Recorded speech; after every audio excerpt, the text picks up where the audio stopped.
we know that fees are incredibly inflated because they have been for some time. And if you've got a talent that people are prepared to take a chance on, then if you get some sort of auction effect, the price will probably escalate and go above where it actually should be. Now, it's hard to see many bargains anymore, but the nature of this business at present is that people will pay mad fees for players if they think they can add something.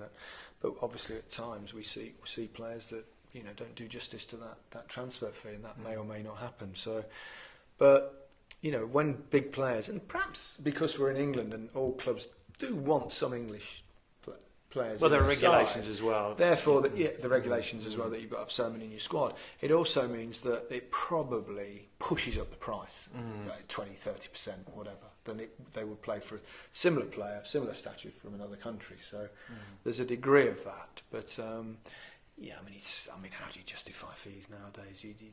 They just ultimately you're worth what clubs are prepared to pay for you, and that's the nature of the beast. You can't sit here and say, of course he's worth 50 million quid. Well, he is if he plays 10 years and he's wonderful, but it's the way it is, and the game's so awash with money. The Premier League, I mean, there's so much from obviously the TV rights, etc., and the income and all the sponsorship deals now. It's a very rich business, but the money all goes on. It all goes on players and players' wages and agents, obviously.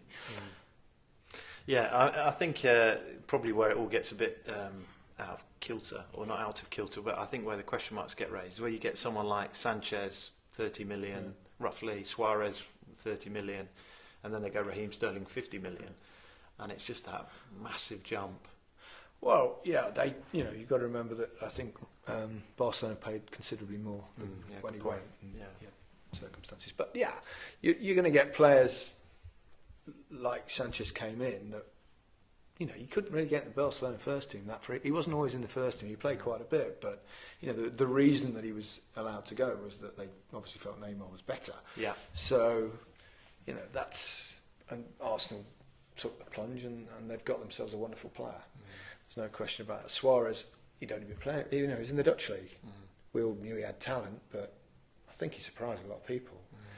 So if you can pluck one out like that seems a lot of money at the time, but then goes through and proves to be a great player, then you however much you pay, you have a bargain. Yeah. So hindsight is a wonderful thing. Exactly, especially in football.